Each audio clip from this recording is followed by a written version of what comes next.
Hello, everyone. Good morning and welcome to Sunrise Daily today. I'm Chamberlain Osaw. And a great Monday morning to you all out there. I'm Kayla Megwa. It's the 20th day in the month of May, 2024. I'm Ayo Makinde. Good morning and welcome to the program.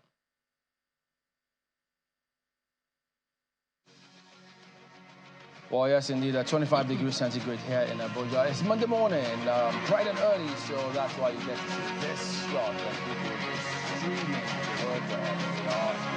Those in the formal sector, but the informal sector, well, I tell you, some of them already getting to work for some civil servants. That's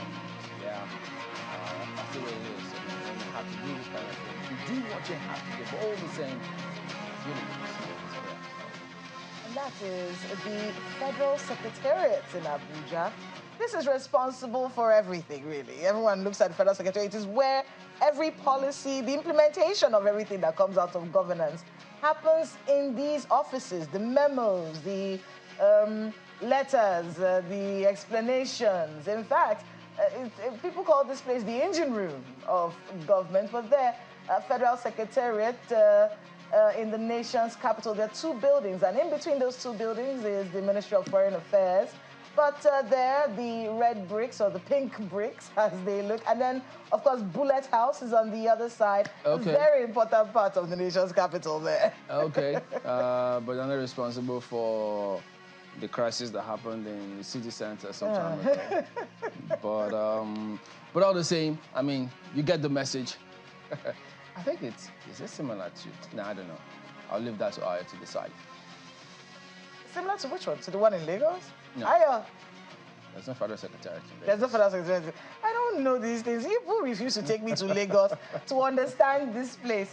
But Ayo, what's going on? How do you feel about our lovely Federal Secretariat in Abuja? Well, just to let you know, Kayla, Chamberlain was just trying to make a reference. Indeed, yes, there was such a place as the Federal Secretariat here in Lagos, because don't forget that until Abuja became the federal capital territory, the seat of government of Nigeria was in Lagos, the same way it was, just on the side of the country in the US. Oh, we didn't know that though. It was. Oh, no, of course. Come on. That's why the Federal Secretary is not too far, right? It's not too far from, it's still there. It's one of those abandoned buildings that a number of people are wondering what's going to happen, so right? Sad. So the question is still there. The question is still arising as to what exactly do we need to do to bring back those infrastructure right now? What is the federal government doing and the states? Well, a long time since we heard about the latest on the federal capital,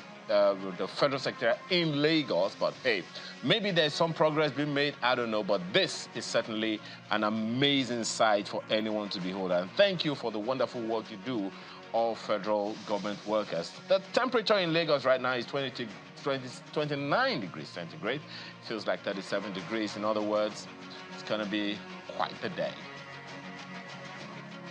So what's happening this morning? So, I will take a look. Well, just a few, really. I mean, there's this build-up in the city of Abuja about preparations for the president's first year in office. So that's why you're going to see the Minister of FCT going on to inspect some of the projects that they expect the president to eventually commission on the 29th or 27th. They have quite a long schedule, I tell you. So this is one of the scenarios that will be playing out much later today. And that's not all that's happening in the nation's capital. There's quite a lot of court cases going on today. Today also happening, we will see the resumption of this Nnamdi Kanu's trial. It's continuing today. Remember, two things are in contention. The request for house arrest and, of course, the institution of that bail that he was granted in 2017. He wants to be able to go out on bail and he wants to be on house arrest. We'll be listening to, we're following this up. We're following up on this trial, get to see what the resolutions will be at the Federal High Court in Abuja. And but that's not the only one, though. Oh, yeah, there's another court case going on today. Tuku Mamu, Mr. Tuku Mamu, I don't think we have that up, but Mr. Tuku Mamu was one of 15 people who were fingered in the terrorism financing claim when they looked at those who, were responsible for the Abuja-Kaduna train incident that we had.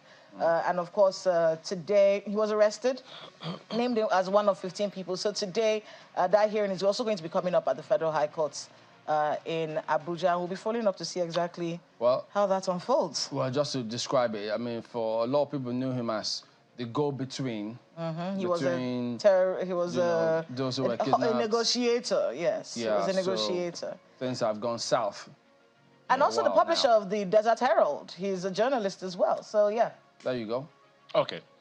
Well, business this morning is going to be looking at the cost of credit, assessing the cost of credit this morning. That's what Business Morning on Sunrise Daily is going to be about at 10 o'clock this morning. So it's quite a lot to unpack there, and my colleagues, led by Ladi, will be on hand to do that.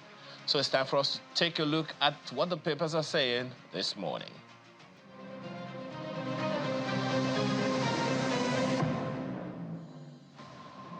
All right, let's go ahead and take you through some of the papers this morning. We'll start with New Telegraph. Some good news. 10 years after abduction, Army rescues 386 civilians from Sambisa forest. That is the big lead here today. FG not considering de-radicalization program review now, ascribed to a military source. One of the riders on the front page right there. And then Blueprint, 10 years after, troops rescue 386 from Sambisa forest. And beneath that, Northeast governors lament poor state of FG's infrastructure in region. That's what Blueprint highlights this morning. Have a look at Daily Independent. Airlines, Interior Ministry violating expatriate quota, ascribed to NAPE. Says NCAA lacks robust database for professionals. Aircraft wet leasing, not good for local development. That is ascribed to experts. You see that on the front page here this morning. Daily Trust, 2 years after, 100 new air traffic controllers redundant. NCAT lacks capacity to train us. Aviation College silent. It takes time to train cadets, and that is ascribed to NAMA. So Daily Trust also following through with that one right there. The Guardian MPC meeting decision, further hike anticipated as inflation interest rates converge above 30%. Business Day, MPC seen further raising interest rates to tame inflation. That also follows through with that lead one right here today. Leadership newspaper, despite strikes, fallen standards, 67 varsities produce 6,464 first-class graduates in 3 years. Experts attribute strength to technology. Others, stakeholders seek adequate funding, vocational skills. So that could always be important. Well, This Nigeria focuses on LG autonomy, and the lead one here says activists, lawyers seek reduction in governors' powers. The writer, Soludo sacks 21 LG Transition Committee chairmen. Their tenures expired, says governor. Criticism continued to trail Uzodimma's appointment of sole admins for LGs. That's also on the front page right here. But today, Nigerian News Direct minimum wage, FG, organized labor to meet today as NLC tells committee to perish offer below 615,000 naira. So all eyes will be on that one to see what happens right there. Well, the Nigerian Observer, Nigerians await CNG vehicles rollout May 29 as FG targets $2.5 billion savings yearly from projects. So also focusing on that right there. Vanguard newspaper, manufacturers wail as unsold goods pile up in warehouses as cost of living rises, purchasing power drops. Palm oil producers worst hit. As the producers of palm oil, the paper leads the first of the riders right there on the front page here this morning. So there you go. A look at some of the dailies this morning. One of the stories that gives me, that catches my attention naturally, before you start calling me names, yes, I'm going straight to the front page of This Nigeria newspaper. And this is what it leads with. LG autonomy Activists, lawyers seek reduction in governor's powers. Soludo sacks 21 LG Transition Committee's chairman. Their tenures expired, says governor. Criticisms continue to trail Uzadima's appointment of sole admins for LGs. I'm wondering how many states in Nigeria have such similar scenarios in their confines right now. Now, again, I'm almost certain that when the constitutional review process begins again, LG autonomy is going to be one of those issues that will be discussed. At least 100 million, or is it 100, maybe 100 billion, I don't know, Naira is invested every year that we have to go through this process of constitutional review. And what do we want to do with that? We want to change the constitution, amend it to be better, to be more relevant to us. I don't think we should forget the impact of the lack of a functional local government administration in our country. The local government system is the first line of defense against insecurity. It's not unknown to us. It is a fact that we all are aware of. And since the time that the local government administrations have not been as effective as they ought to be, we have been having perennial insecurity issues. It is not rocket science. It is a fact that is known to us all. So the question arises, when people say government is not interested in dealing with insecurity or fighting insecurity, the question we should be asking is government, be it federal or state, sincere in ensuring that we end this insecurity, this insurgency, these internal wranglings, these community disputes that continue to happen in the various parts of the country? If we do not get local government administrations right, poverty will continue, insecurity will continue, and the issues that ought to be dealt with, or as they say, nipped in the bud, will become giant trees that we can deal with, that we will not be able to deal with anymore. This is not rocket science. It is something we all know. If we used it before and it worked, why mend it if it's not broken? So I'm hoping that when the National Assembly begins this process of spending millions of naira in ensuring that we get a better constitution, let us have this conversation with the state houses of assembly as well, to ensure that we come up with a full financial and administrative local government autonomy so that we can have development from bottom up. Otherwise, we're still probably just, what, as Chamberlain would say, papering over cracks. That's my take this morning. Kayla. Indeed, I mean, it's a very important conversation to have, especially, if we're trying to tackle insecurity in the country. The local levels are crucial. And also in economic development, everything that has to do with national development. And that's part of what's going to, make up our conversation coming up later. National development, the Vice President saying everyone has to achieve their potential. Every Nigerian has to thrive for the country to thrive. Can we thrive under the situations we find ourselves right now? But that'll be coming up much later. I want to be able to focus a little bit on things that have happened in Abuja in my analysis this morning. The Abuja Inquirer. Quite a lot happened over the weekend. Tension high as soldiers camp at Banex Plaza. Abuja mom on fate of traders. Authorities analyzing these CCTV footage for culprits. That's because there was an incident at Banex Plaza over the weekend.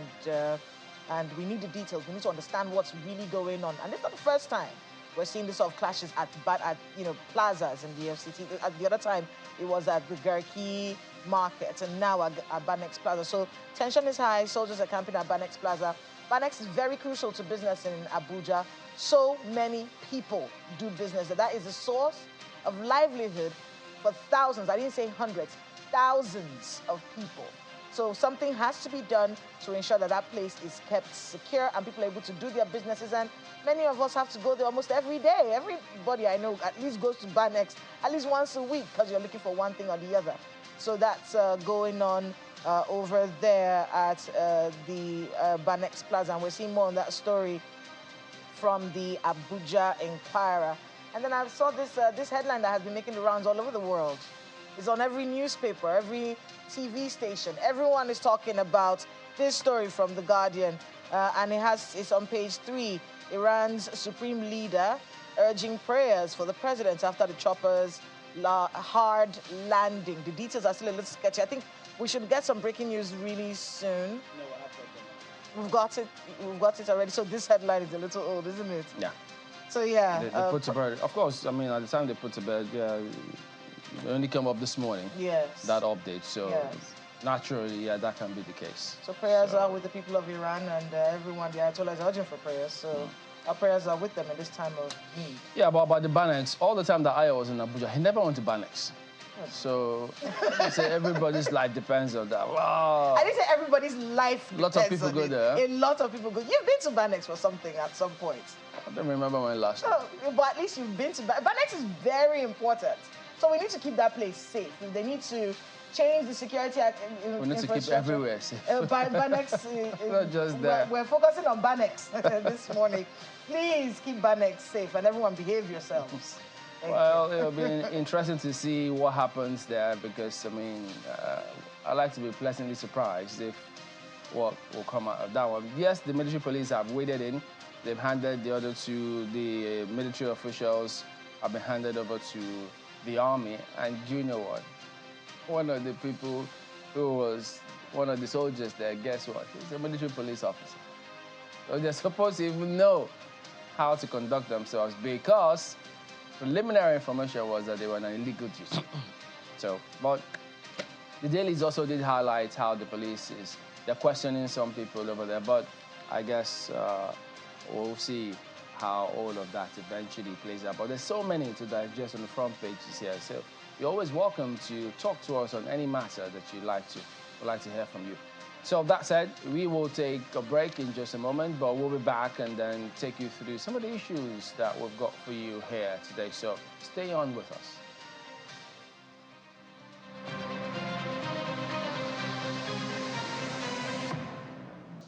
This gathering of multi-stakeholders at the conference hall of the Office of the Vice President is for the inauguration of the reconstituted Human Capital Development Steering Committee. The Vice President is the one to inaugurate the committee. It says it became imperative to reflect the new leadership of the nation on the committee and bring all stakeholders together. The three thematic areas of the HCD, which are health and nutrition, education and labor participation, aren't only cross-cutting. They also align with the 8-point agenda of His Excellency President Bola Ahmed Tinubu GCFR, which aims to eradicate poverty, create jobs, and drive access to capital, among other aspirations. I believe that this alignment of interests signals the approval of what HCD sets out to accomplish, the addition of 24 million healthy, educated, and productive Nigerians to our expanding population by 2030. The program is expected to improve the quality of lives of the citizens. In the 7 years of the program's existence, we were only able to achieve a 1% achievement. I believe with the kind of people we have now and the kind of synergy we are trying to create, the sky could be the limit. This is actually the whole essence of government and governance. Governance is about human capital, it's about human beings, it's about the welfare and prosperity of individuals. That's bottom line.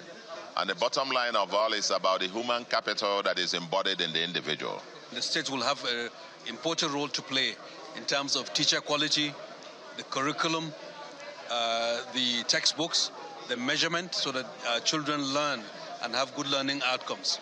And for our youth to be skilled so that they can be able to get jobs in the economy that will be growing and further fuel the prosperity that we know is in the vision that Mr. President has laid out for this country. The Human Capital Development Program, launched in 2018, is seen by the Tinubu administration as a chance to reignite hope for millions of impoverished Nigerians once it's fully implemented. From the presidential villa, Emperor Simon, Channels Television News.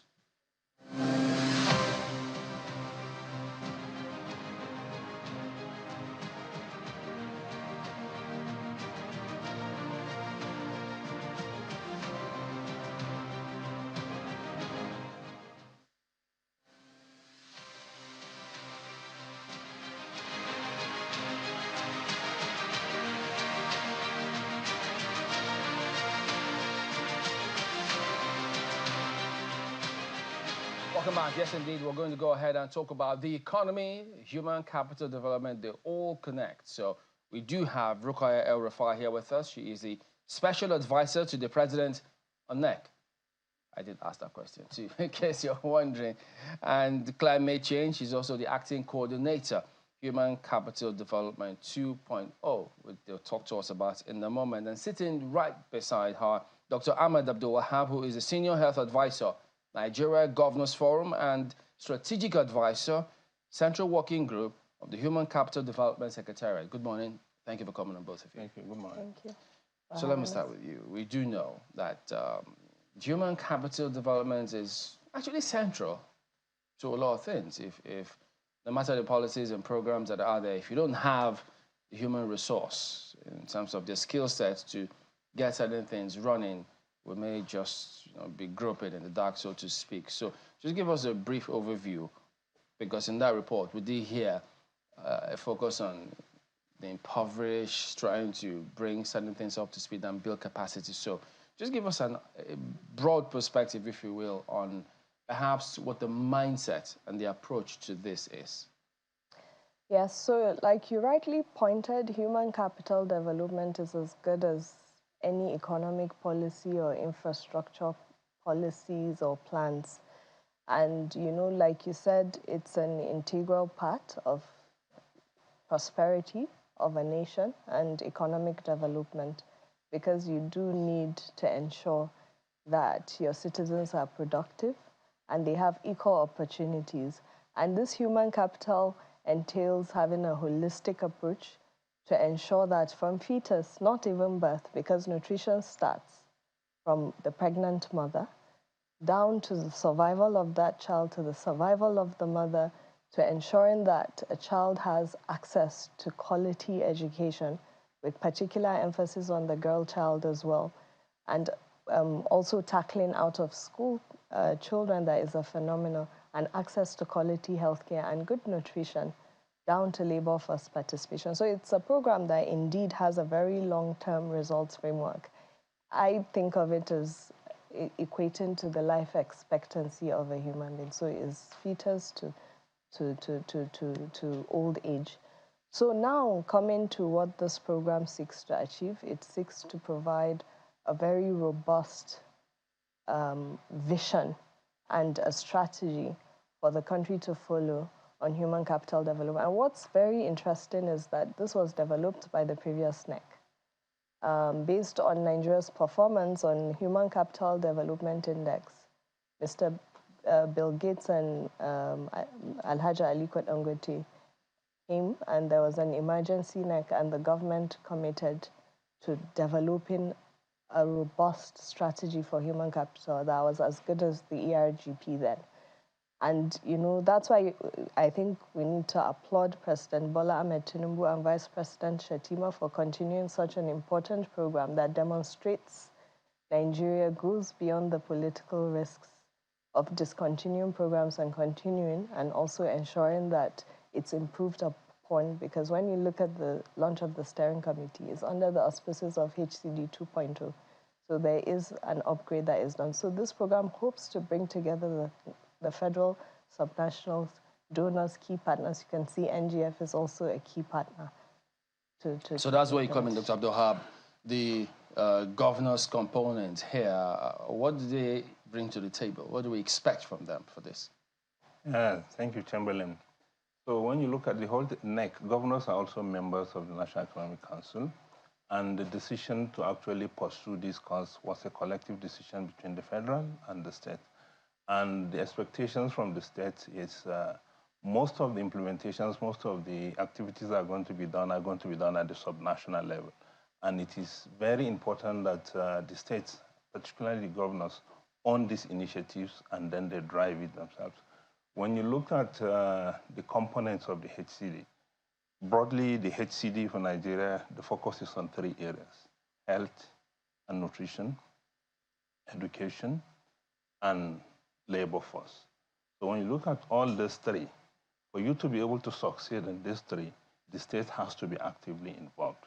And they are going to be the one driving it. When maybe the analogy I will give you is the federal make the recipe and the state do the cooking. So they work together and then to get this. Well, the states, for some people, have not been very good cooks over the years.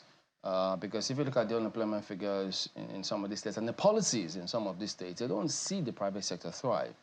So one wonders, why should we expect anything different from the states about this policy? Because the human capital index across states in this country, it's really low. So it's not, we have a lot of challenges in the country. And I think it's not just going to say, it's the state that is the problem. When you talk of the nation, you have the federal and you have the state. So it's a collective responsibility. You just don't blame one arm and say one arm is being responsible. And when you look at things that are happening in this country, one of the areas that this HCD, in terms of access to health services, a lot of people are not able to go to health, they are not able to go to seek health because of cost. And so the country introduced insurance. So when you're saying things that have happened in the state, we have a lot of good things that have happened in the state. So on this insurance, now in just 3-4 years, the number of people on insurance in Nigeria are about 10 million. And this is the state doing this. So I think it's wrong for you to say policies have not been successful or what's going to be different. A lot is going to be different. We just have to have faith. We need to work together, and then I can tell you we're going to succeed. No, policies have not been going the way they ought to. For instance, education, which is part of the component of this. Yes. You look at education in different states and the quality, because, I mean, some years ago, Ogun State government held, I think, an investment summit. Yes. And the governor at the time did say, look, we have a huge challenge with the human capital. So different states face a similar challenge. The quality of education, out-of-school children, these are all things that will contribute to human capital. Absolutely. So those are the issues. Yeah, so the figures are appalling. We have over 20 million out-of-school children. When you put policies, they have gestational period. You don't start it today and then tomorrow you see changes. What you want to see is to make sure that we are on the right trajectory. And when you look at the indices now, it shows that this country, yes, it is still not as we wanted, but the good thing is we are on the right trajectory.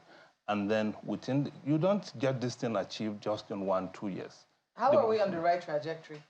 Okay, when you look at, so I'll give you example. I'll just give you insurance now. What we wanted to do is insurance has been made mandatory in the country. For 5 years, we have not been able to cover a lot of children, a lot of people on insurance. But now you now have almost 10 million. And so that's how we continue to go, we'll continue to increase. If you look at... Out of what, 200 plus million? Huh? Out of 200 plus million? No, so you just started. It's just 2 years. Can I mean, I want to be able to talk about this steering committee. Yep. Incidentally, when this committee, it was the Integrated Regional Human Capital Development Strategy, when it was launched under the Buhari administration, I happened to cover that when it happened. Yep. This is 2.0, I'm guessing, yes. of that. Now, what did it achieve in the time? Because it was launched, I remember, 23rd of June, 2022. That's what I'm seeing here. The National Economic Council launching the Integrated Regional Human Capital Strategy Development Strategy, right? So the strategy itself was in 2022. Yeah. What was achieved at that time, and what are you building on, or are you creating something new? I'm going to start with you. No, absolutely not. Let me just comment to the governors. What's important is looking forward and the commitment. You can see the attendance. You can see the chair of the Governors Forum was there, and the governors were there. All the ministers were there. So we're very hopeful and thankful that at least the commitment is there. And coming to your question on what has been achieved, look, it started with a blank page. And you must applaud the fact that they were even able to create a very tangible a vision strategy document with clear goals. There were 3 thematic areas, and for the states, they were allowed to adopt and adapt. So you have a state like Nasarawa, for example, that added gender component, passed a bill, even has an agency. So they were able to set their goals, identify 16 key things, develop guidelines for the states to not only implement the program, which is the recipe Dr. Ahmed is talking about, but also how to measure. Yes, Nigeria marginally increased on the two most popular measures by the World Bank and UNDP is very marginal, but that's why I started off with explaining the long-term nature of the program. Imagine a child from birth, and it takes 5 years before school. So how long till we start to see tangible? There will be quick wins, and the 2.0. Yes, how long? The 2.0, we are planning on looking at the Pareto areas, the 20% that will give us 80% impact. So going to your question on the 2.0, we're not discarding the achievements of 1.0. We are building and upgrading. So for example, gender that has become important. And what you should understand is Nigeria was the maiden, it was an ECOWAS commitment that was signed, and it was launched in Nigeria, and it's been launched across all other West African countries. So there is that peer benchmark mechanism. We hope to see, because when you look at the underlying indicators, they're quick areas to start addressing. So skills, for example, vocational training, and even with the nutrition, the awareness around nutrition, using locally available foods. We are going to look at, in that 2.0, it starts with the implementation plan and the strategic realignment to renewed hope and the swap strategy that Minister of Health has. But this is what the 2.0, which we hope that His Excellency Vice President Kashim will launch in June. It would unveil the specific high-impact areas that is reasonable and practically achievable within 2 years, while we leave a foundation for the next NEC as well, just like we inherited a very good one. I want to be able to talk with you about some of the things that the Vice President said. He actually mentioned 3 thematic areas: health and nutrition, education and labor inclusivity. Labor for them. So, reminds me of labor minimum wage. And he kept talking about the Nigerian thriving. I kept listening to him. He kept talking, the Nigerian has to thrive for Nigeria's economy to thrive. Yes. You know where we are. I'm guessing that you understand how hard things are for the Nigerian right now, the quality of life that has taken a nosedive. And many of these Nigerians believe that it is as a result of the policies of the Tinubu administration. Yes, there may be long-term benefits. We keep hearing this. It's El Dorado. We're on our way to El Dorado. It's a long journey. We're on our way there. But we're not there yet. Yes. How can the Nigerian thrive, given the economic situation that we have right now? No matter what steering committees are launched, the truth is that the Nigerian can barely feed right now.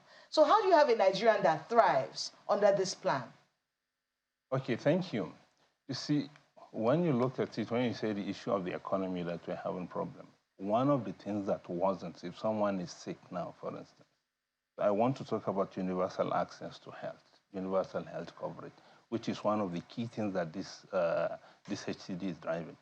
We want to have a Nigerian that you can walk to any health facility without thinking that, okay, at that point I have to pay.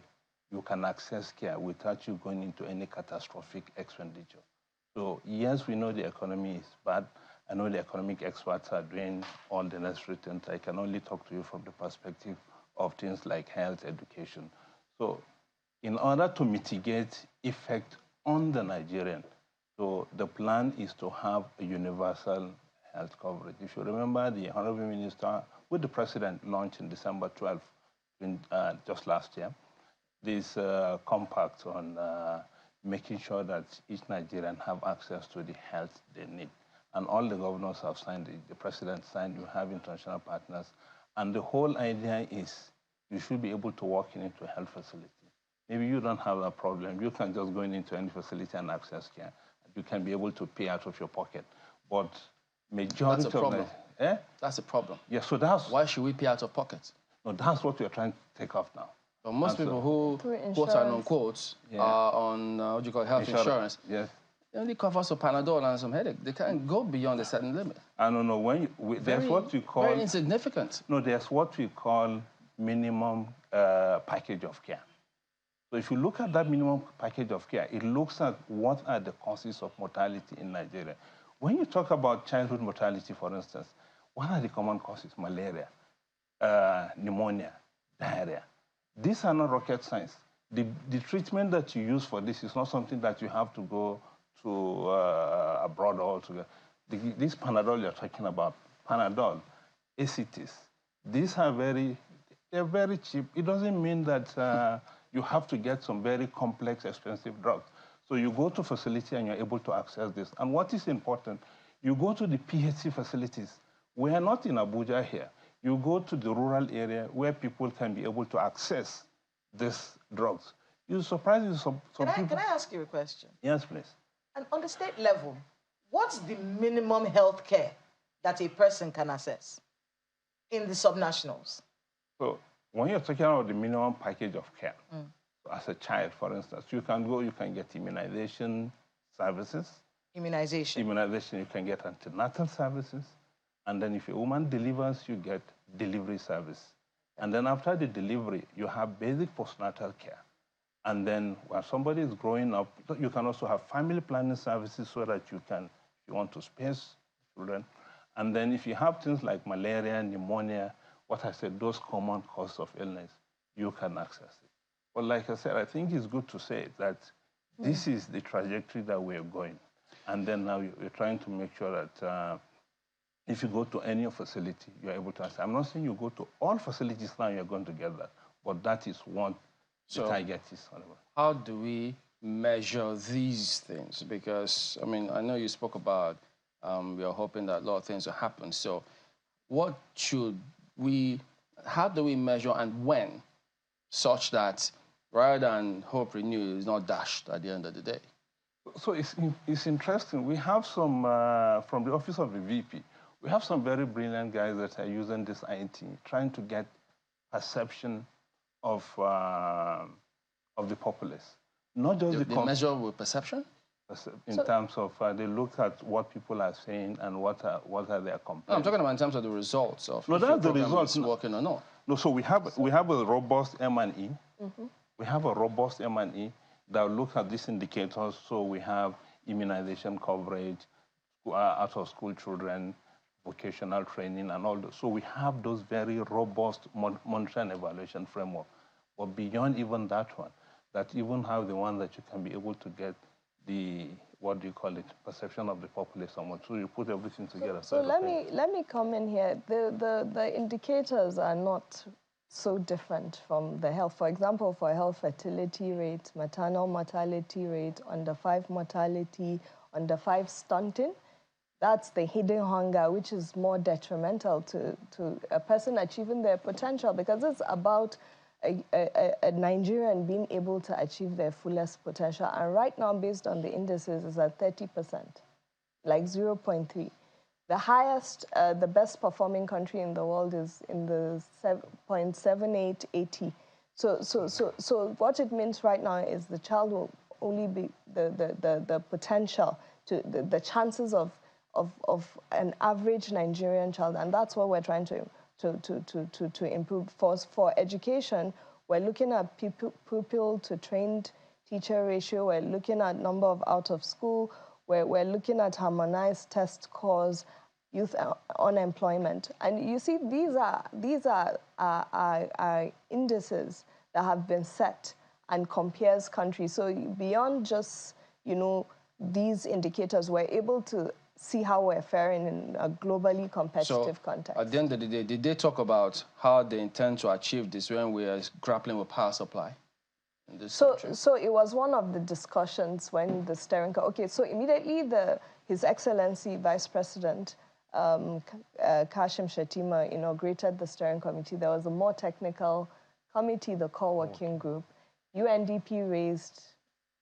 That's in that closed-door session that you had. So it's more of the technical committee. His Excellency also inaugurated that committee. Okay. So the committee to come up with the 2.0 to oversee the development of the 2.0, and it was raised. So even gender, you'll be surprised, even sanitary towel, how that affects girl-child access days when, and rural electricity. That's why solar, that's why climate is one of the refreshers of 2.0, because there's a positive correlation with access to electricity and And so they're all things that we're going to look at. And so what we're trying to look at beyond the what to do that will move the needle, not emotion, like we're monitoring the results. We're also looking at the governance and the operating structure.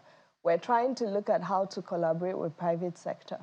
So part of the feedback we got is let's look at like the COVID approach. Private sector are biggest employers of labor.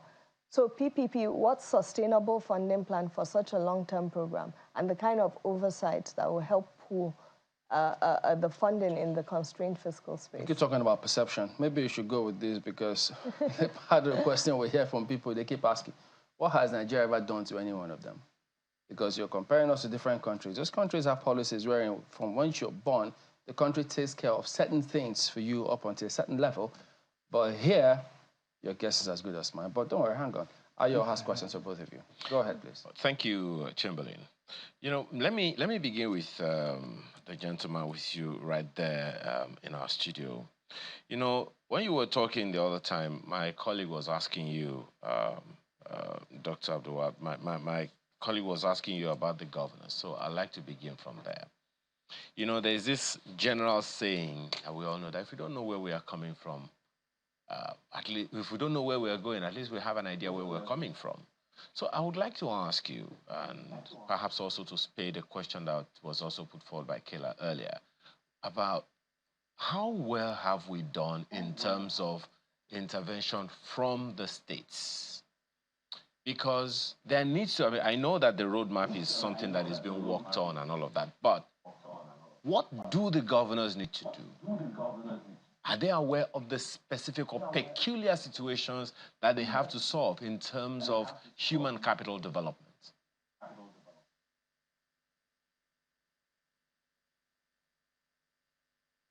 Okay, thank you. First, in terms of, excuse me, whether governors are aware, they're very aware of what is happening. And maybe I should be specific in terms of maybe primary health care, for instance. The governors on themselves make a commitment to strengthen primary health care. And one of the, in terms of the progress that have been made, when you look at all the states, because of the importance is to make sure that you have a good coordination and governance structure for primary health care. And in all the 36 states, that has been achieved. But then in terms of numbers, when you want to talk about, for instance, things like immunization, the last survey that was done in Nigeria, when you look at the states, in most of the states, there has been a relative increase in immunization coverage. Now, when you look at the coverage in Nigeria. But I think it is always good to, we are not there yet. But you can't just say that no progress has been made. Progress has been made, and the states are committed. Even at the last meeting of the Governors Forum, which was held last Wednesday, one of the key decisions, if you look at the communique, the discussions that was done at it, the main thing that was done was actually looking at primary health care, we look at insurance, and we look at nutrition. So, and the governors are concerned, and at the end of the day, everybody, because there were state-specific issues, and then the actions that each state needs to do. And at the end of that meeting, each of the governors went home committing that they know what exactly they need to address, and they've gone back, and that's what they're going to do. So okay. The governors are very aware, and they're doing what they need to do. Okay, now, still on that, you heard the Speaker of the House of Representatives speak earlier before we came on this topic, and he was talking about the fact that with 1.0, we achieved maybe just 1%. And hopefully, as he said, we'll be able to cascade a lot higher this time around. So I'd like to ask you, what are the constraints that you think may have impeded progress with 1.0 that need to be dealt with 2.0? That's still for you, sir. Okay. So, like you said, the index that measures the human capital index that shows that Nigeria just made a 1-point marginal increase.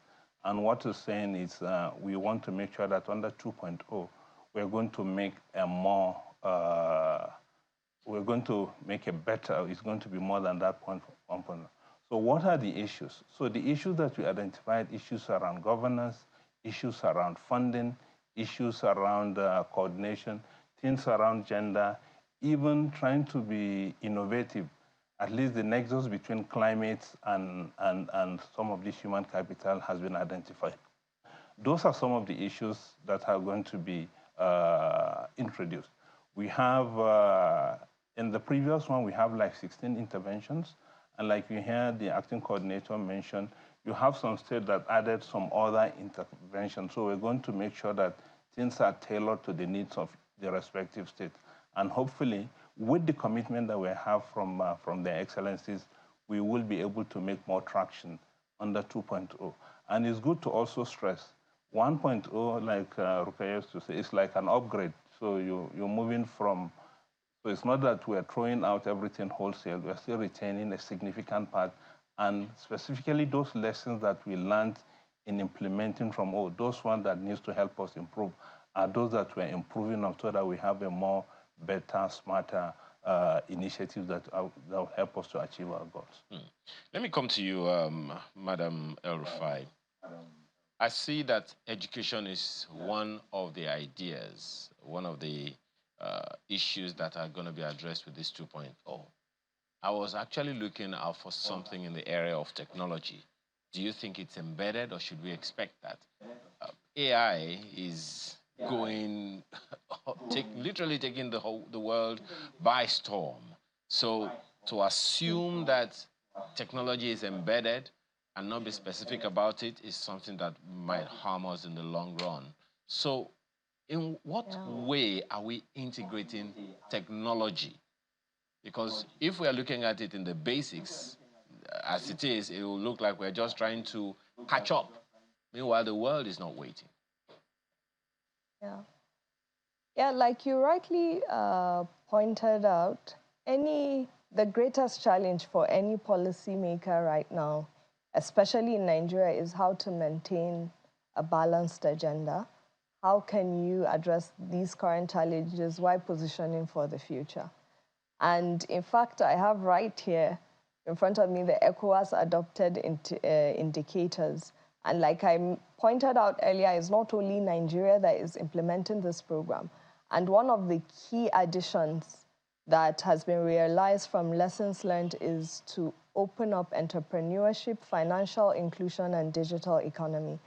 And, part of the indicators includes internet penetration, registration of new businesses, and of course, with education, we understand that STEM education, it's very important to build future skills. So you can't plan for a long-term program without looking at disruptive trends, especially in the areas of technology, and not make sure it's inculcated.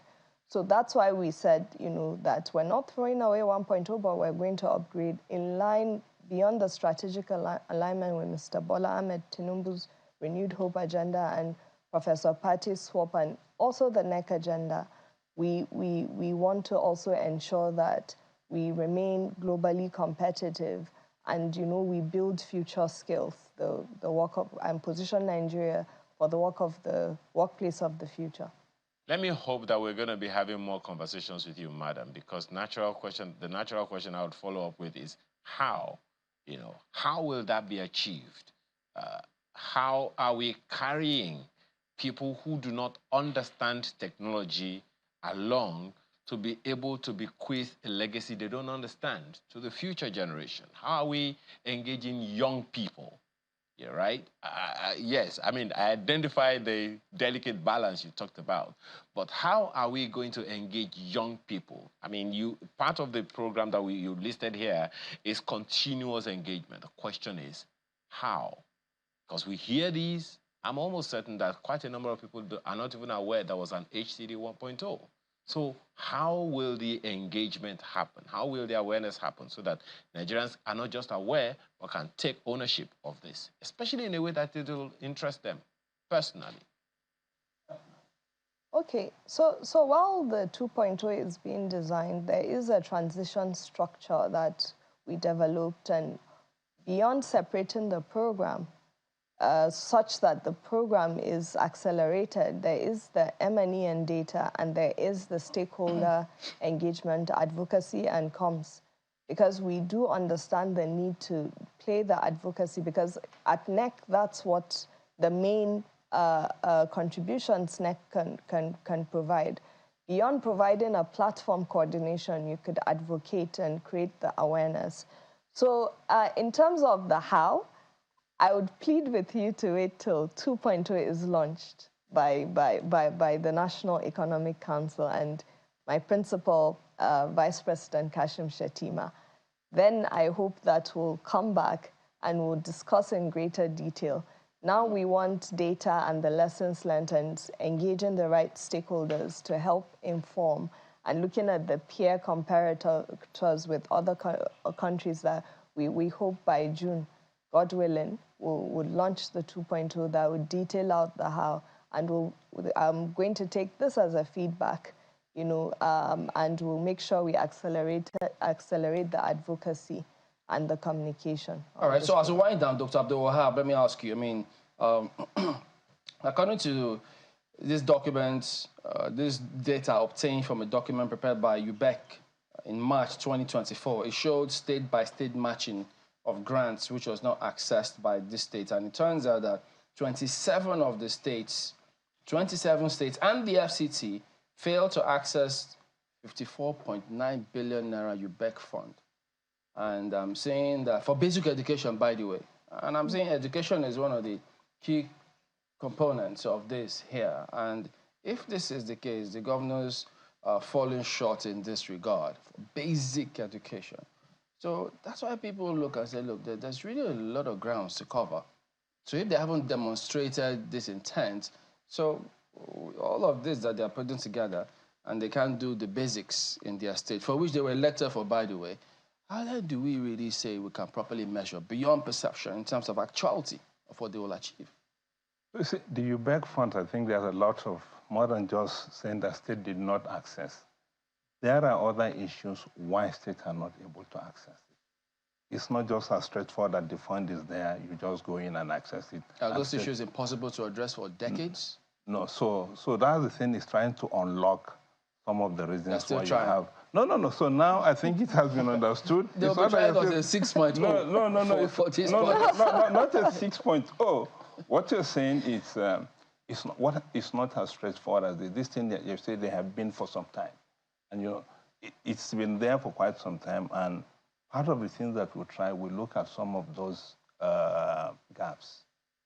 And then hopefully what we're trying to do is we will try to address them. We're not saying that there are no problems. These are the issues that we've identified, and then you want... No, if there's a resource there, everybody wants the resources. If you say states are complaining of very narrow fiscal space, and here's a funding sitting somewhere there that we need to access, and then they don't go and access, you know that there's something behind. So we'll try to unlock what are those challenges, and then make sure that states are able to access those funds. Well, I was just going to say before we go, it's important that you understand that many Nigerians are going to be watching your office very, very carefully. This human development thing was created in 2018.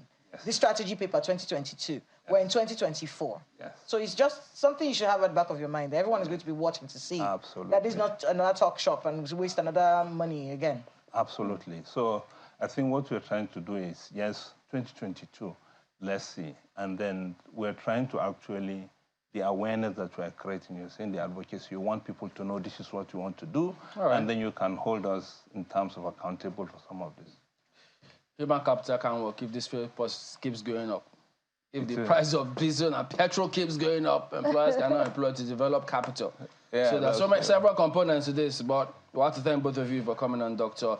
Ahmad Abdul Wahab is the Senior Health Advisor, Nigeria Governors Forum. We will also have had Rokia El-Rufai, Special Advisor to the President on NEC and climate change. Thank you both for coming on. Thank you for having us. All right, so Business Morning on Sunrise, it will be up next on the hour with Ladi Williams, so don't go away.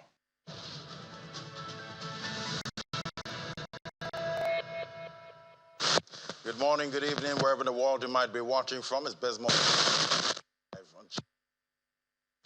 New trading Lagos, Nigeria, and definitely was a weak performance. But let's get to the top stories that set your agenda. Starting with the oil market, we see Brent crude futures extended gains today amidst political uncertainty in producing countries. Africa Kenyans died in a helicopter. Let's take a quick break now. We'll come back and...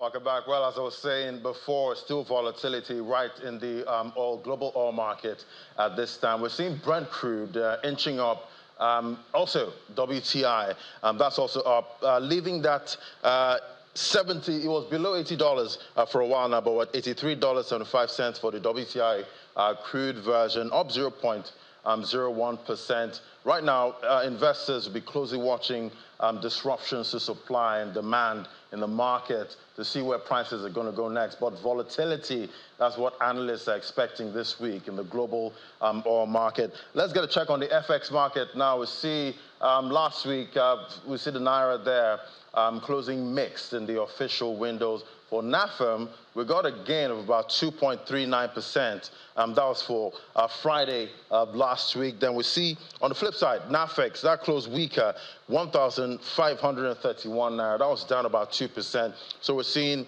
volatility still in that market. That's for the FX market. But analysts are expecting rates will trend around these same levels. That's for this week. Let's get to some other top stories. We see the central bank has withdrawn its decision to deduct levies for cybersecurity. A circular signed by the bank's directors of payment systems management and that of the Department of Financial Policy and Regulation are asking all commercial, merchant, and all non-interest banks, as well as other financial institutions, to stop the withdrawal forthwith. The CBN, in a circular dated 6th of May 2024, mandated all banks, mobile money operators, and payment service providers to implement a new cybersecurity levy following the provisions laid out in the Cybercrime Amendment Act of 2024. But that has been taken back at this time. So all the reactions we got to this last week, that can be laid to rest now. That's according to the CBN. All right, let's get to the first discussion now. It's the 295th Monetary Policy Meeting for 2024. We've already got 600 basis points hikes for lending rates in Nigeria. Well, let's get a sense of how businesses are doing so far and get an outlook for the business climate in Nigeria. Joining us for this conversation is Tesu David Ukeshe. He's the CEO and Managing Director of Tetwood. Joining us from our Abuja studio. Great to have you on the show. Where's the water? Okay. All right, I don't know if you can hear me, Mr. Tetwood, but you are live on the show right now. Can you hear me? Hello, Mr. Ukeshe. Yes, I can. Fantastic. You're live on the show now, and don't worry, you're gonna get that water at some point. But let's start the show now. You know, since the arrival of the new leadership, the interest rate, we've seen interest rate increase twice, from 18% to about 24.75%. How would you describe cost of doing business in the first quarter? I know you're a businessman.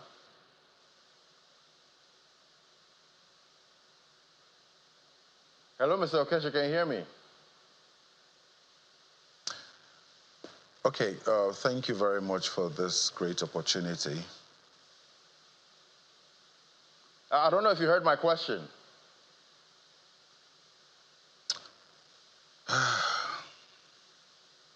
Okay. Okay, thank you very much. Mr. Ukeshe, can you hear me? Yes, I think there's a little bit of delay, though, but if I can go on. Yes, you can. You can go on. You can go on. Okay, great. So, look, the environment is getting better at the moment. You know, there are a few challenges here and there, but I can tell you that what's happening? Excuse me. All right, so we're having issues there. We're going to try and get Mr. Ukeshe. We'll still try and get him on the show now. Have a little audio issue right there. But definitely, it's all about what the MPC is going to do next. And the meeting, that's starting today. Tomorrow, we're going to get the decision.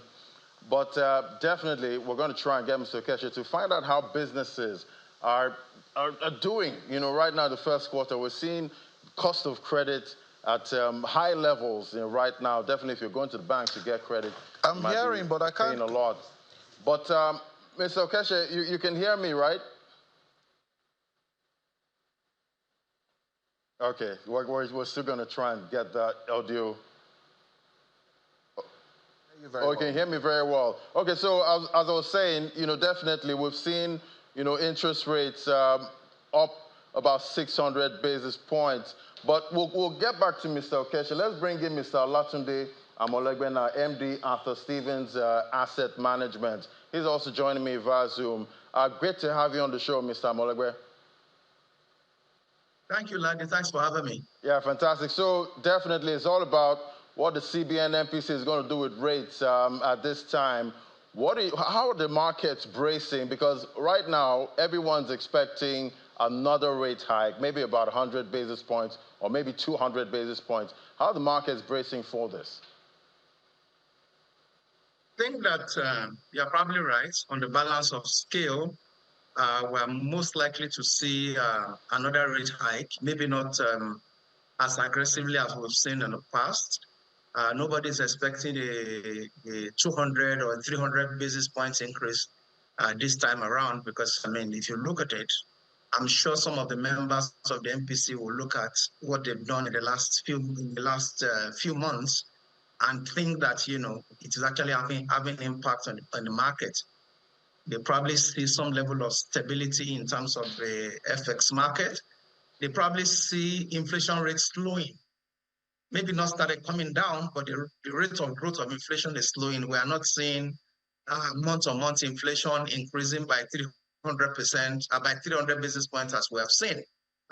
From March to April, where we saw something like 100 basis point increase in inflation rates. So some members might feel that, the tightening measures is having some impact. But I figured that some other members might also feel that, the pass-through of the increase in interest rates in terms of the cost of borrowing for manufacturers and other service provider could also be exacerbating the inflation rate. So, the CBN MPC, I feel, will have to sort of seek a balance.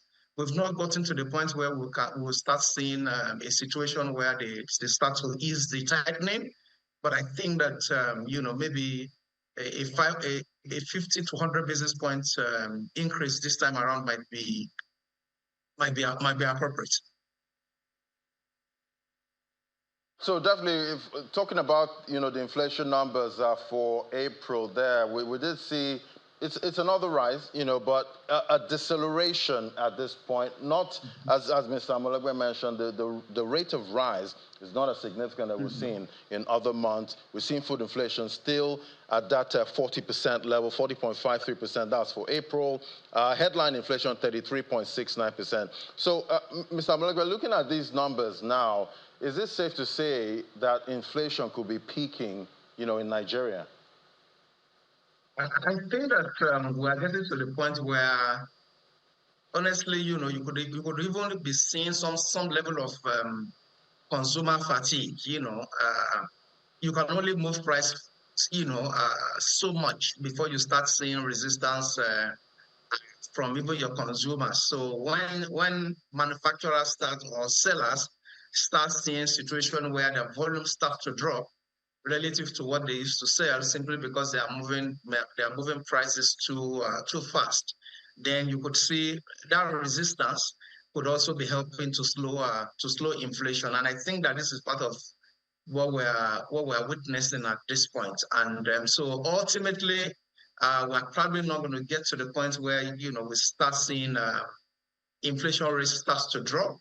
But then in the next few months, what you're likely to continue to see is a situation where the rate of growth continues to slow. So there's a bit of apathy, consumer apathy on one side, and also the resistance on the side of manufacturers and sellers to continue to continue to make an effort to pass over the increased cost to customers. So something has to give. And I think we are getting to that point now.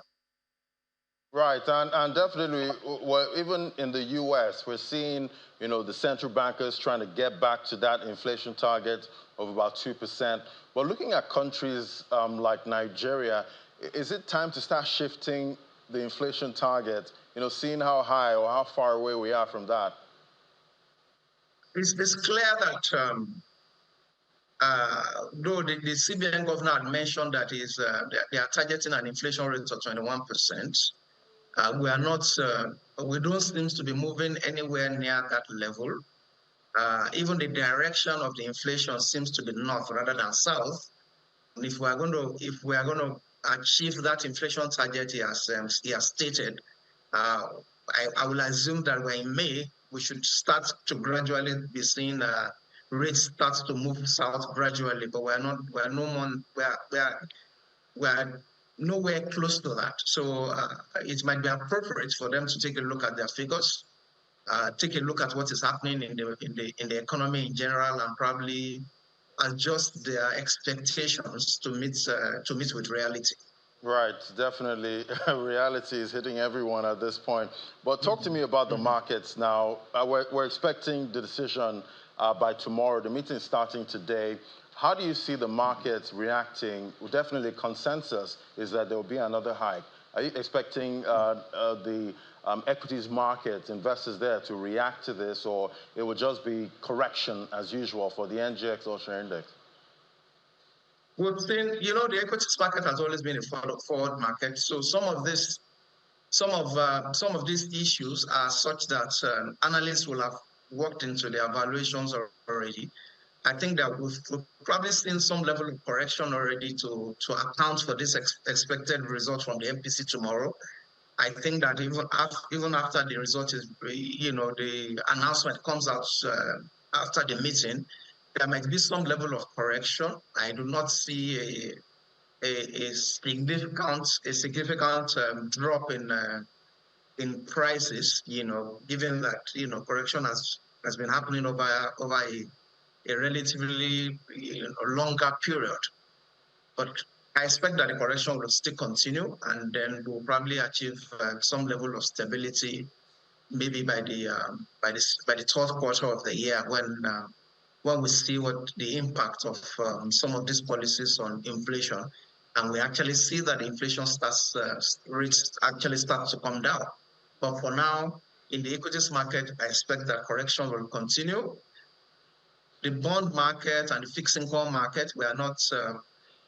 It seems to me that investors have arrived at a point where that market doesn't seem to be moving in tandem with inflation. So doesn't seem to be moving in tandem with the policy rates. So you see situations where the last auction, the stop rate was something in the region of 20%, while the policy rate is north of 24. So, and we've seen that now seen that happen in two T-bill auctions now. So I think that the fixed income market seems to have achieved some level of stability when it comes to rates.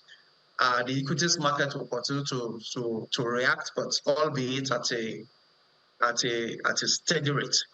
Right, we'll definitely keep watching. But corrections, present opportunities to some investors. Where do you think investors should be looking at? What sectors should investors be putting in focus right now as we see all of these correction on the NGX? But it's clear that we are not going to continue to see correction. We are not going to see a situation where inflation continues to rise, ad infinitum. And interest rate is also not going to continue to rise ad infinitum. So my advice as a stockbroker will be for investors to continue to look at some specific counters. On a general basis, you see a market that is generally cheap anyway. But because of the correction and because of reallocation of assets to different portfolios, we're seeing some of these counters that are already cheap even become cheaper. So I'm looking at counters such as those in the telecom sector, those in the industrial sector. They were relatively cheap before because of portfolio reallocation, they have even become cheaper. So I would look at counters in those sectors. The banking sector, of course, the expected recapitalization will continue to have some sort of darkening effect in that sector, but that does not mean that there are more counters there that are still bear very good values for us in our organization. So, in terms of priority, I will look at the telecom sector, followed by the industrial sector, and then a few counters in the banking sector. And my advice is, of course, to position ahead till when things do turn around, because at the point things do turn around, one might be chasing the market at that point, and as an investor, it's never a good advice to chase the market, right? To position ahead. Yeah, definitely better to be ahead of the market, definitely as an investor. Thank you so much, Mr. Olatunde Amolegbe, MD, Arthur Stevens Asset Management Limited. Thank you so much for coming on. My pleasure. Thanks for having me, Lenny. All right, we'll take a break now. When we come back, we'll get back to the first conversation with Mr. Tercio. I think we should have sorted the audio issues by now. That's in a moment. Just stay with us.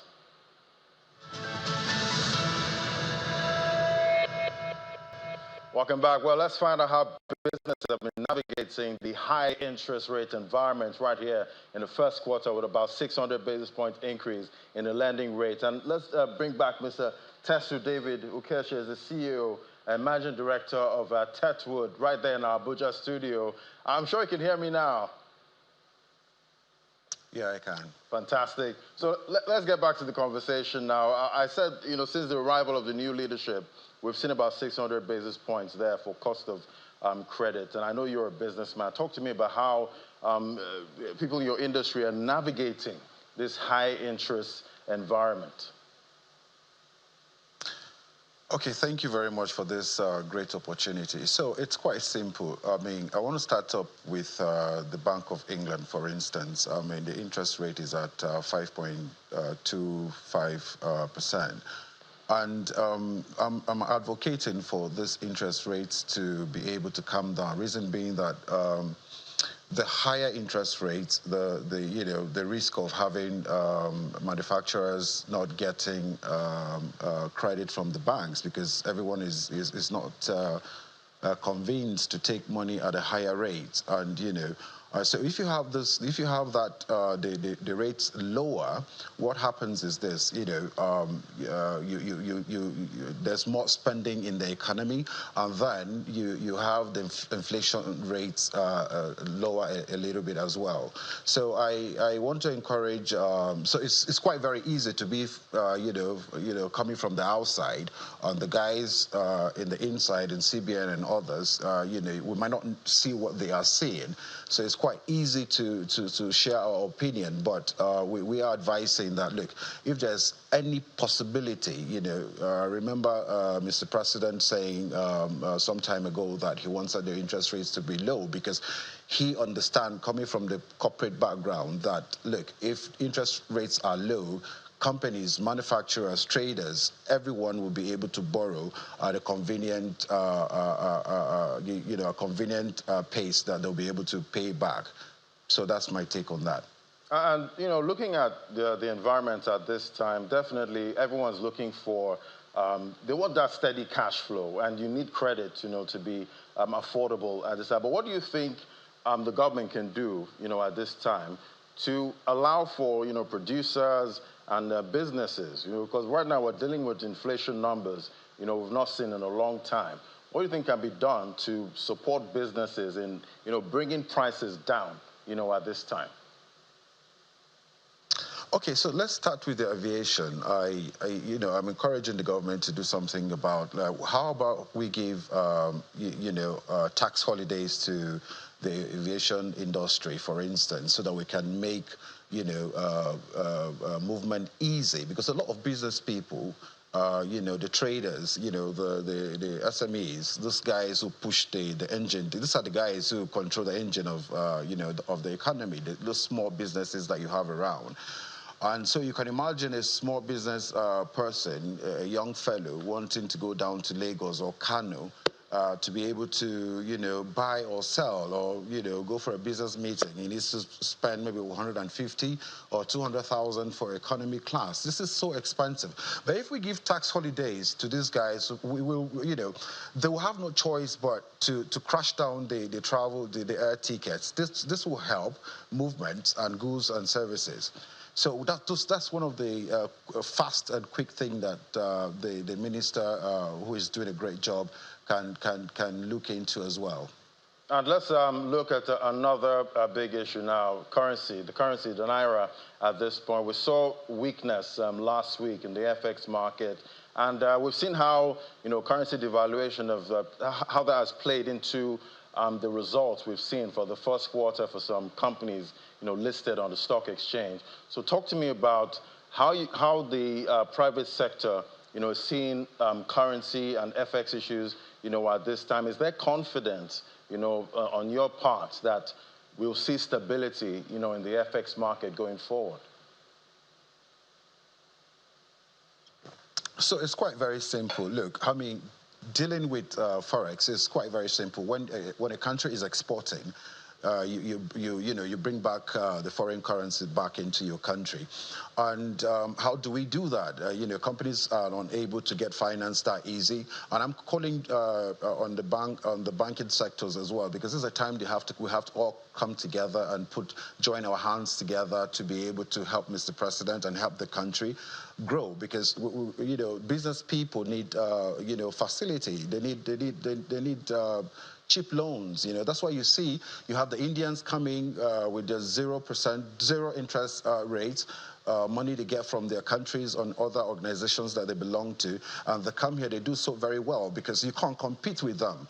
They're getting zero interest rate from where they're getting, or sometimes 2%. So how do you compete? And so we need to produce and and export for us to be able to take care of this forex issue as well. Yeah, and definitely tomorrow we're expecting the decision from Central Bank MPC. Definitely, consensus is there will be another rate hike. We don't know by how many basis points yet, but what are you expecting? And at some point, where do you see, say, the MPC saying, okay, it's time to, cut back and hold on interest rate hikes? Look, I am expecting, for them to go negative, actually go backwards. I mean, increasing the rates at this moment is not a very good idea at all, because, like I said before, borrowing. I mean, the banks are there for business people to go to borrow, but at the same time, while you're borrowing, you should be able to pay back and make profit. And at the end of the day, if you go borrow from a commercial bank and you are just working for that commercial bank, then it's big trouble. And there's something I want to mention to you as well. So the banks, I think the states, governments are one of the big problems to manufacturers or business people in Nigeria. Why do I say this? Because look, the banks are so comfortable. They go to the state government, the state government comes to them, get loans, and at very ease, and so they're so comfortable that they're not willing to go into the real market, the real economy, and borrow money too. So the state governments, I pray that, this is my prayer though, that the federal government will be able to make things quite difficult for the state governments to go out there, for governors to go out there, approach banks and just take loans and take loans easily. If this is achieved, what will happen is this: the banks will be forced to go out there and approach manufacturers and business people. Right. I guess some of these banks maybe see the states as low risk at this point, but definitely we're all looking forward to see a low interest rate environment right here in Nigeria. But definitely, it seems that will happen when inflation numbers come down significantly. But thank you for coming on. It was great having your perspective, Mr. Tesu David Ukeshe, is the CEO, Managing Director of Tetwood. It was great having you. Thank you. My pleasure.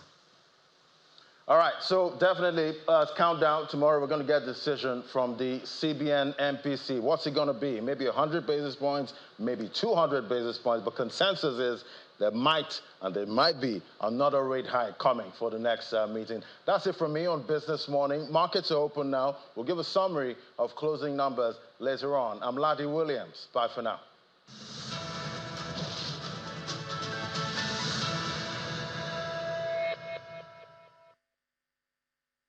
Yeah, welcome back. Just taking a look at some of these scenarios right here. So, well, we're joined by Honorable Ikenna Azomchine. He is a former governorship aspirant for the Obidients, I beg your pardon, for he's Obedient General. I think that's what got me. I'm just trying to look at this to understand this.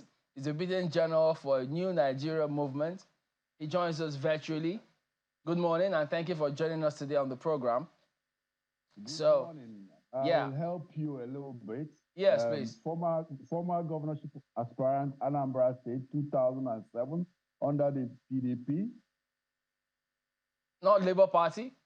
No. What happened? 2007 was when I ran for governorship in Anambra State. But for the Obedient movement, I am the Obedient General for the New Nigeria. So what party are you now? Well, I'm Obedient. Oh. So I'm Obedient. Does it mean you're partyless? I'm in love with Labour Party. But? Well, let's start the discussion. You will hear me. This is a discussion, so it started already. I'm in love with the Labour Party. That's what I said. And I'm the Obedient General for the New Nigeria. We drove the Obedient movement from Sokoto to wherever corners of Nigeria, whatever happened in 2023 that you know about the Obedient movement. This is the general talking. So wait, isn't this anti-party activity? Because if you're a member of the PDP, you're driving Obedient movement. Isn't that what they call this in politics? Well, I just told you I ran governorship in 2007 under PDP. I was the PDP chairman international. First, I was the PDP chairman Belgium in 2001. Then I became PDP chairman Europe. Then I became PDP chairman international, the whole world, for 4 years. So that's my former office. Currently, I am Obedient, and I'm obediently looking for the New Nigeria, which we believe that Peter Obi is the right man. And that's where we are at this stage. Okay, so Mr. Abure, I think he might have been speaking to you on Friday in that his presser. He wants them to be a lot more obedient and not disobedient because, I hope you can still hear me. I'm listening to you. Okay, so he had a presser, that's Mr. Julius Abure, the chairman of the party, Labour Party, and he says that a lot of people, particularly but the oligarchy... I'm talking to you, but I'm not seeing you. Who am I talking to? Well, I wonder what you're saying because I can see you and I can hear you, so... I'm seeing myself. I'm seeing myself. As long as you can hear me, that's fine. Oh, so okay, here's the thing. Now, Mr. Julius Abure held the press conference, and he did say that quite a number of people, particularly the real oligarchy, have infiltrated the Obedient movement, and that he is saying that they want to use the Obedient movement and pull the party down. And he says that the Obedients have a grievance about not having key roles in the party, but they've gone ahead and created some structure, some framework to accommodate them. Are you aware of that press conference, and what do you think of it? Please, what's your name? Can you introduce yourself? My name is Chamberlain. Can you hear me? Chamberlain, okay, Chamberlain. Chamberlain, with all due respect to Mr. Abure, Abure does not really have any control over the Obedient movement. I mean, Obedient movement, we have Obedience in APC, we have Obedience in PDP, we have Obedience everywhere. In fact, we are only loyal to Peter Obi that we see that is the future of the motives and the thinking of the Obedience. We don't take instructions from anybody. In fact, Abure is making a big mistake by daring to get into the Obedience. We don't have any business with Abure. We are only loyal to our principal, Peter Obi. And if any other person tomorrow has what it takes, what P2B possesses, the Obedient movement will follow suit. We are all organic individuals with our own resources, following up the new Nigeria that we want. Me particularly, nobody has funded my campaign in the Obedient movement. I funded my campaign from beginning to the end to today. So we believe that P2B has what it takes to pilot the affairs of our country to a level where we compete with the world. So we are not listening to Abure. In fact, we overheard him saying that he has been waiting for the investigators to come. We are strongly against people be wasting resources investigating Abure, because we know that the party politics in Nigeria is about dragging people to court and distracting the focus of good leaders. So we the Obidients, particularly myself, I'm against it. So Abure should allow the Obedient movement to thrive. We have our own organic nature. We don't want any directorate under the Labour Party. During the campaign, we came into the Labour Party with our funds. We gave some of the funds to some Labour Party officials, and we know what happened. So we, Obidients, we went on with the support group to do the magic that happened in 2023. So we are not, what we must insist now, we believe strongly that the document in INEC for the Unity Convention should be followed 100%, inclusive of all factions, Papa and Abure, or whatever. The Obedient movement is independent and supporting P2B 100%. So, and we must also build Labour. The Labour Party must build their party from the world to the national level. I mean, the convention must be a convention that's all inclusive, and it must be seen as credible. And that's what business Abure should concentrate on, and not the Obedient movement. So at the time that the elections, held, Mr. P2B, of course, he was a member of the Labour Party, and he listened to the chairman at the time, even till now, anyways, Mr. Abure. So are you suggesting that even if Mr. P2B does listen to him, Obidients, you don't care about that? You just support Mr. Obi, that's it. Whatever the chairman says, he's on kettle of fish. Well, we know right about now that the chairman has some challenges. You are not unaware of the media accusations and all whatnot, but we believe that, Mr. P2B has what it takes to handle Labour Party. We are not, we are not going into the party brouhaha. What we are looking for right about now is how to support the Nigerian people who are suffering. Nigerian people are hungry. I was in Nigeria 4 weeks ago, and I was traveling along the Benue axis.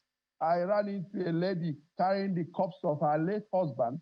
The driver apparently parked the vehicle and claimed that he had no money to fix it, and the lady had no money to continue the journey. Nigerians, the lady was there weeping. I had to pay for this corpse to be conveyed in another vehicle. Nigerians are suffering. Let us leave party politics. Honorable The Ikenna. 2023, yes. Hi, good morning. My name is Kayla Megwa. Can you hear me clearly? I can hear you, madam. Okay. Now, it's all well and nice, everything we've heard you say. But you do know that in Nigeria, to win an election, you have to be in a political party, which is the reason why Mr. P2B belongs to a political party. What's the issue now is that there is a problem with people like you who do not want to be a part of the politics or have anything to do with the political party, but are supporting a candidate. That dynamic is one of the major issues that is costing your candidate the victory that he wants. He wants to be president of Nigeria. He's doing it under the Labour Party. Now, many people have started to even believe that some of the people who do not want to be a part of the party just want to be Obidients. You don't want to be Labour Party people. In fact, many people are beginning to believe that you may actually be from other political parties. You may actually be trying to scuttle his chances. And let me explain why. When it comes to politics, you have to be able to consolidate and then work together to attain victory. And that victory includes a political party. Do you not agree with it? Do you think that your candidate can get power in Nigeria and have people who just support him but do not support the party that he belongs to? If he does get into power, that party will form the structure on which his government will stand. What do you think about this? First of all, I need to educate you a little bit because I'm a party man. I've been in PDP since 1990, if you want to know, 1999, sorry. Let me tell you something. Mr. Peter Obi has the decision to make which political party he carries his flag. And we are just his supporters. I came from PDP to support Peter Obi in his Labour Party. And I chose the Obedient Network because that was where I felt comfortable, understanding the operatives and the way people are, the language people speak under the Obedient Network. That's not to say that we are not supporting the Labour Party. But after the election, the Labour Party started having several issues of funds and struggle for power, and which we know that we are suspecting some big ants around, but we are not going to occupy waste our time, dwelling on the politics of Labour Party. Rather, we are looking for how can we build up Nigerian people in case Peter Obi decides tomorrow, okay, I'll fly the Labour Party ticket, or I'll fly. Don't forget, if PDP had given Peter Obi the ticket rather than Atiku, we won't be where we are today.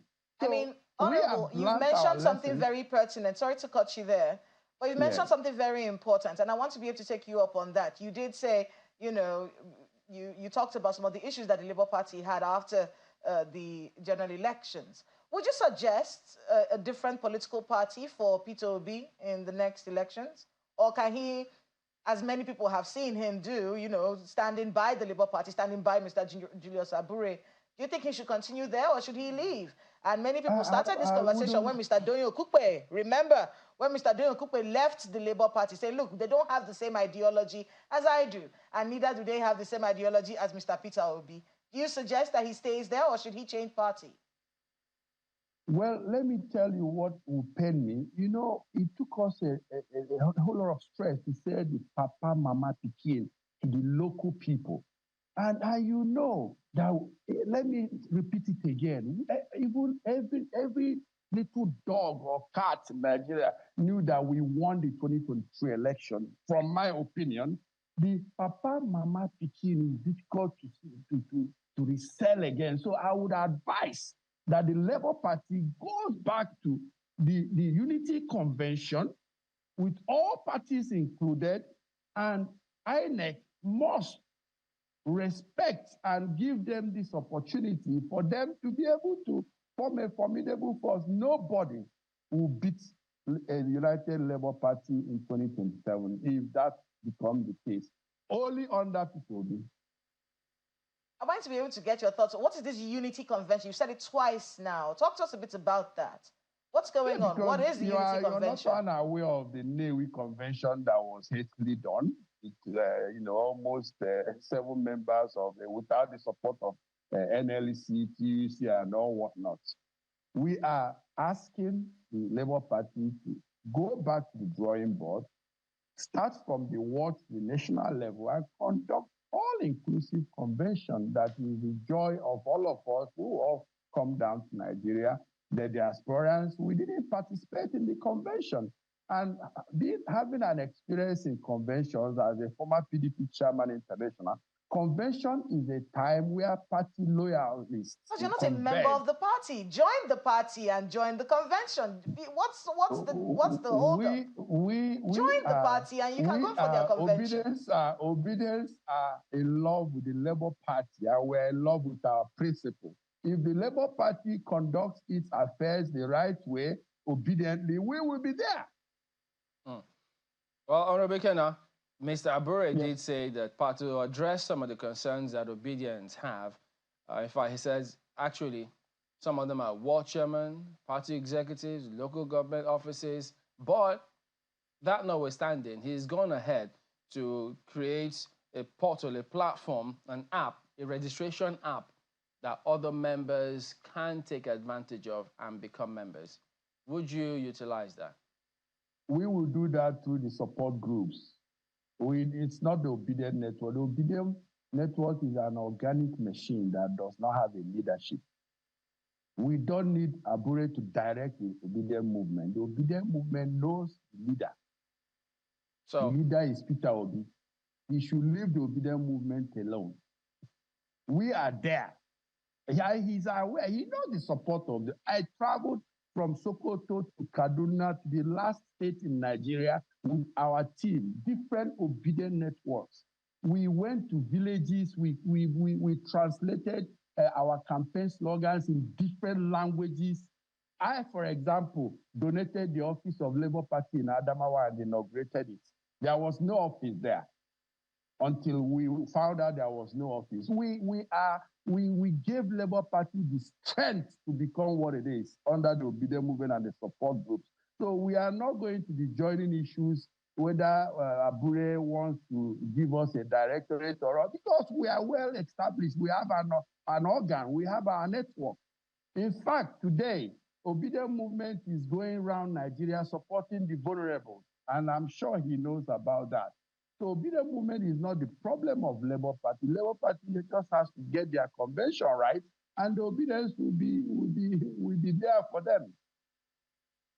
Honorable, I just want to ask one question to begin with. Do you see a time when the Obidient movement will form their own political party, register their own political party?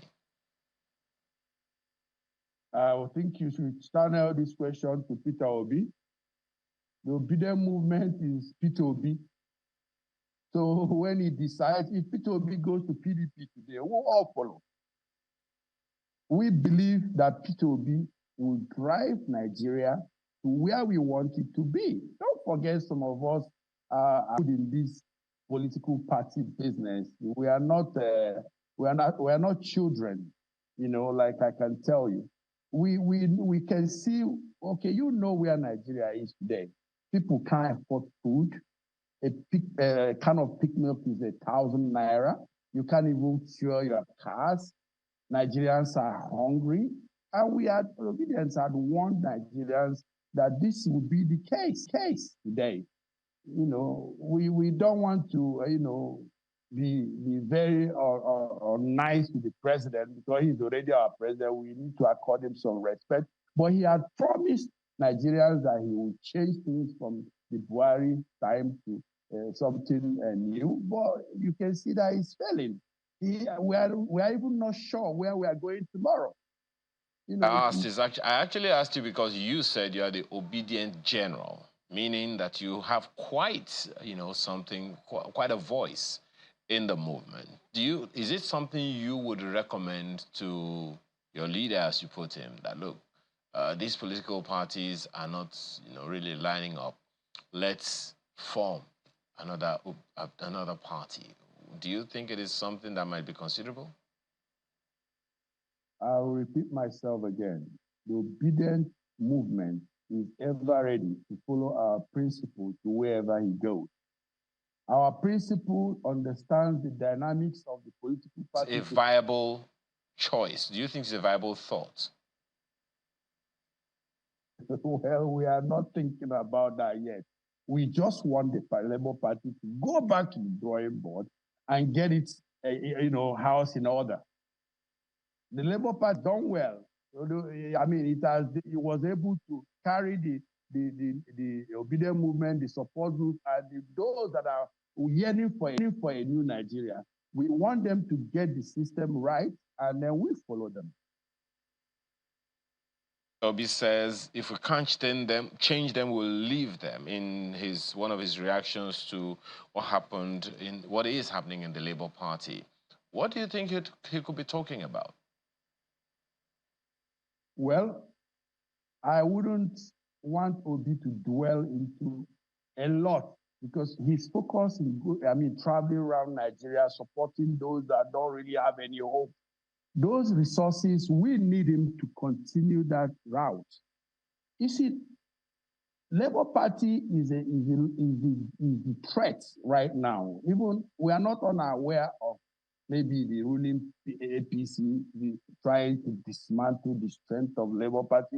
I'm not accusing them, but we are not unaware of some threats.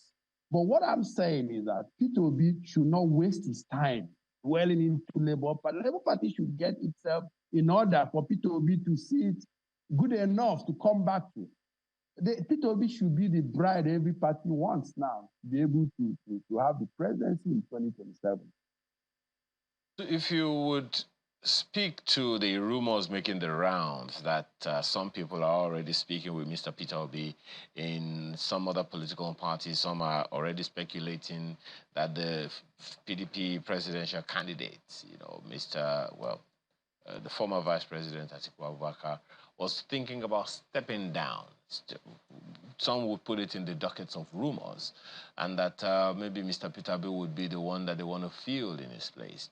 What would be your response to that, seeing that, as you said, you have been a member of the PDP, he has been a member of the PDP? Some people would say you guys are rolling stones.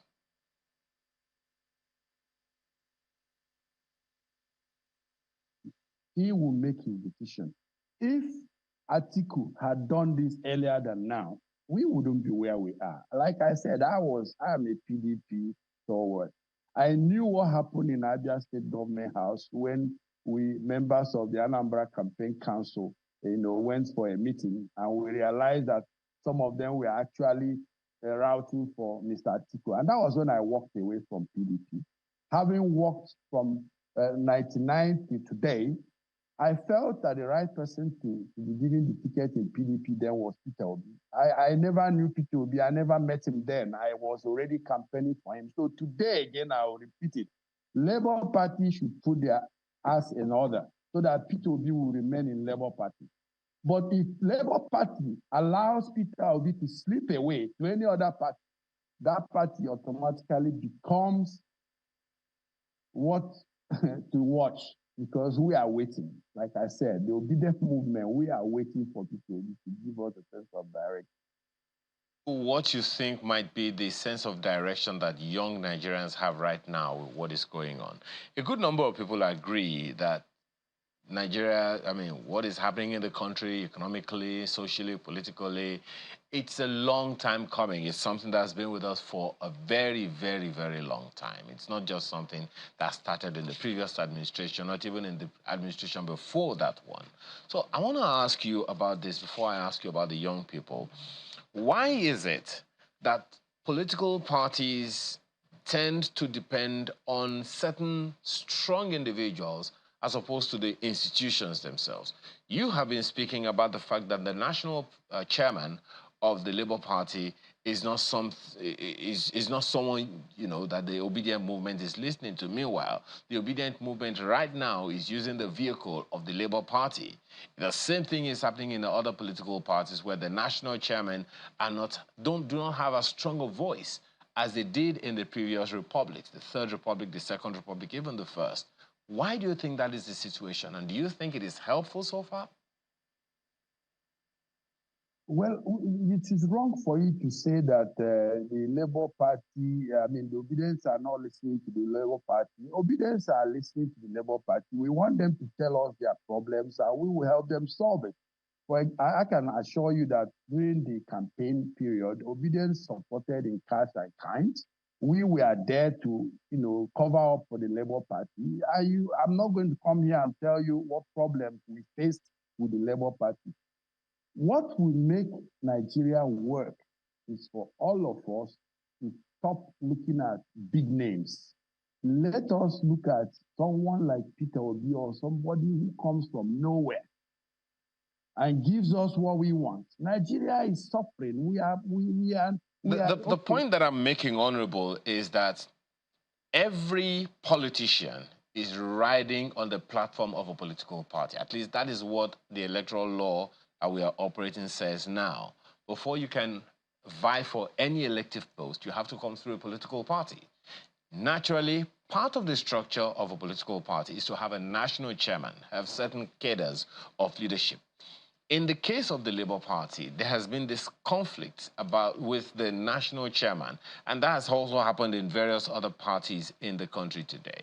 The question that I'd like to ask you is, what do you think is responsible for that leadership tussle that has discredited several political parties until now? And I'm just talking generally to you as a politician, not just as an obedient movement person. Why is it that big names, as you say, in the political parties do not listen to the party hierarchy led by the chairman of that political party? You know, in Nigeria, there is this flair about chairmanship of a political party and all the gimmicks. Once you make someone a political party chairman, to get him out is a big problem. Let me assure you, Abure, if Abure was obedient, let me say this, I'm not speaking for PKB. If Abure was obedient, Abure should go. He should leave the party chairmanship and let someone else come on board. But you see, we don't know where he's headed. That's why I'm telling you that PKB should tread with caution. Abure should conduct a convention that is all-inclusive and exit. And if they let him back, then let it be. But what I'm saying is that we need P2B to be in a party that is healthy enough to form the same force in 2023 for the Obidients and other support groups to be able to help him, win the election. We did well in 2023, whatever you want to say. We did very well from 3 people in a room, as it was rumored, pressing computer, and then finally we were threatening the whole country.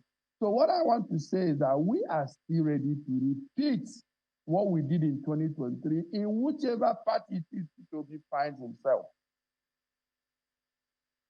Honorable Kenna, what about you? As the Obedient General, what will you be doing for the next elections? Are you vying for anything and where? Well, like I said, we want the presidency first because you have to get the head right. Nigeria is going down. It's going down. I've lived outside Nigeria for the past 32 years, and I visit Nigeria 3-4 times every year. Let me tell you, if we don't get the presidency right, you might have a situation in 2027 where people stone you when you come out to campaign. It's already happening.